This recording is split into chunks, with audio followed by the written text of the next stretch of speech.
राजा परीक्षित सुखदेव मुनि से प्रश्न करते हैं कि प्रभु ये बताइए कि क्या कभी ऐसा हुआ है कि जिस व्यक्ति ने सारा जीवन पाप किया हो और उसको भी अंत समय में मुक्ति मिल जाए, वो भी क्या कभी भगवान के धाम जा सकता है? बोले हाँ जा सकता है। उसका उपाय क्या है, कैसे जा सकता है? तो एक ब्राह्मण थे, नाम से ब्राह्मण, कुल से ब्राह्मण, लेकिन कर्म से ब्राह्मण नहीं थे। उनका नाम था अजामिल। ब्राह्मण के कुल में जन्म हुआ, लेकिन कर्म बिल्कुल भी ब्राह्मण वाले नहीं थे। अजामिल कैसा था? चोरी करना, मदिरे का सेवन करना, वैश्याओं की संगत करना, हर किसी को कष्ट पहुंचाना, सारे अवगुण अजामिल में थे। और था कौन? ब्राह्मण। एक बात बताओ, व्यक्ति कर्म से ब्राह्मण होता है या जाति से? बताइए। अब प्रश्न इसलिए पूछ रहे हैं कि क्योंकि पता चला कि यहाँ तो आधे ब्राह्मण ही हैं, तो जिसका प्रश्न उससे किया जाए तो ज्यादा अच्छा लगता है। तो बताइए, व्यक्ति कर्म से ब्राह्मण है या जाति से? कर्म से। अब अजामिल ब्राह्मण है, लेकिन कर्म ब्राह्मणों वाले नहीं। और इसमें गलती किसकी है बताइए? अजामिल के अंदर अगर अवगुण है तो और उसकी संगत में रहोगे तो धीरे धीरे आपके अंदर भी वो गुण आने लगेंगे, आप भी चोरी करने लगोगे। संगत का बहुत प्रभाव है। संतों की संगत में रहोगे, भले ही भजन ना करो, लेकिन अगर संगत कर रहे हो और आपके सामने संत अगर भजन कर रहे हैं तो आपके मन में एक दिन नहीं, 2 दिन नहीं, 1 वर्ष नहीं, 2 वर्ष नहीं, तीसरे वर्ष तो भाव प्रकट हो ही जाएगा कि मुझे भी भजन करना चाहिए। तो ये जो अजामिल था, इसके आसपास जैसा वातावरण था वैसा इसका चरित्र बन गया। एक बार इनके गांव में एक महात्मा जी आए, तपस्या इत्यादि करके। जब आए तो गांव वालों से कहा कि हमें रात्रि विश्राम करना है और गांव में किसी ब्राह्मण का घर हो तो बताओ। तो बोले महाराज ब्राह्मण तो है पर नाम के, कर्म ब्राह्मणों वाले नहीं।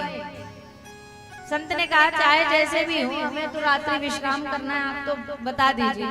बोले एक काम करो, जो सामने बिल्डिंग दिखाई दे रही है वही ब्राह्मण का मकान है, अजामिल का घर है, आप वहीं चल जाइए।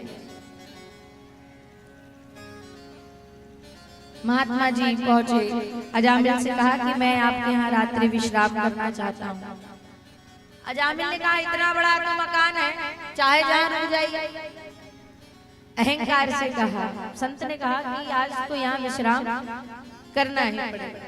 रात्रि जब विश्राम की, अजामिल अपने कार्य से चला गया। चोरी करता था, रात्रि में चोरी करने चला गया। और अजामिल की पत्नी महात्मा जी को देखकर जोर जोर से विलाप करने लगी, रो रही है। महात्मा जी ने पूछा एक बात बताओ, तुम्हें क्या कष्ट है, तुम क्यों रोती हो? उसने कहा महात्मा जी मेरे पति के जो अवगुण हैं उनसे मैं बड़े परेशान हूं। महात्मा जी ने कहा क्या अवगुण? बोले सारे अवगुण उनके अंदर, चोरी करना, वैश्याओं की संगत करना, मदिरे का पान करना, संतों को कष्ट पहुंचाना, सारे अवगुण हैं। और मैं इसी बात से चिंतित हूँ। मैं ये सोच रही हूँ कि इनका उद्धार कैसे होगा। जोर जोर से रोने लगी। और उसने बताया कि महात्मा जी अभी तो मैं गर्भवती भी हूँ और अभी भी इनमें कोई सुधार नहीं है। महात्मा जी ने श्रवण कर ली बात। महात्मा जी रात्रि विश्राम किए।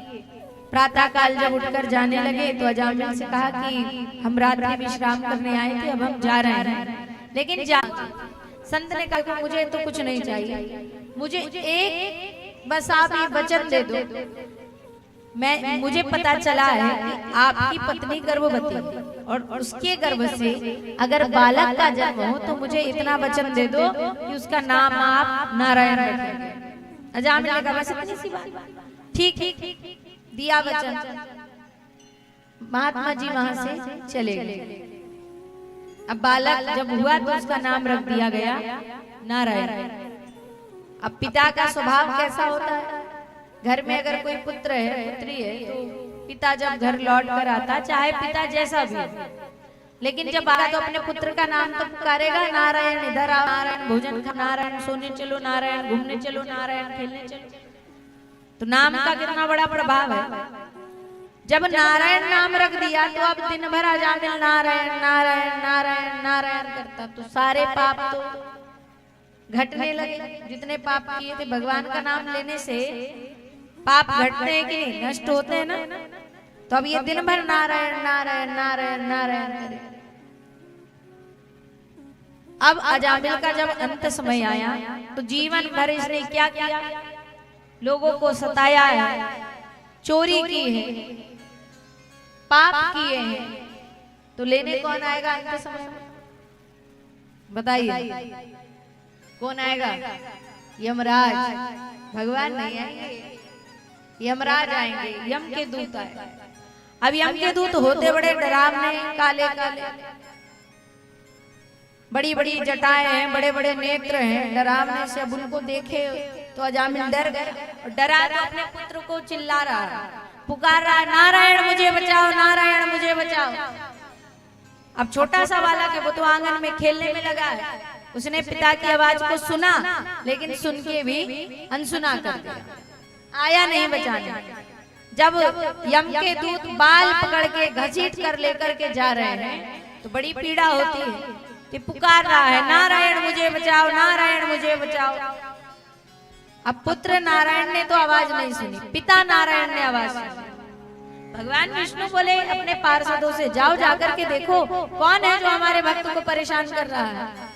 भगवान के पार्षद आए और भगवान के पार्षदों को देख करके यम के दूत भगवान के पास पहुंचे और कहने लगे, प्रभु एक बात बताओ, उसकी मृत्यु का समय आ गया, हम उसे लेने गए और उसने सारा जीवन पाप किया है। जो आपके भक्त होते हैं हम तो उनको लेने नहीं जाते, लेकिन जब हम उनको लेने गए आपने अपने पार्षद क्यों भेजे?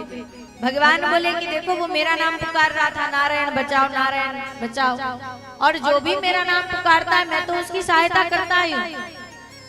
और नाम भी कब ले रहा था? अंत समय में ले रहा था। यम के दूत बोले, प्रभु वो आपका नाम थोड़ी ले रहा था, अरे वो तो अपने बालक नारायण को बुला रहा था। भगवान बोले, देखो बालक नारायण को बुलाए या पिता नारायण को बुलाए, तुम जानते हो कि नारायण तो मेरा नाम है और अंत समय जो मेरा नाम लेता है वो मेरे धाम आता है, इसलिए आप छोड़ दो। भगवान के पार्षद उस पापी व्यक्ति अजामिल को लेकर स्वर्ग लोक गए। कारण क्योंकि अंत समय किसका नाम लिया? भगवान का नाम।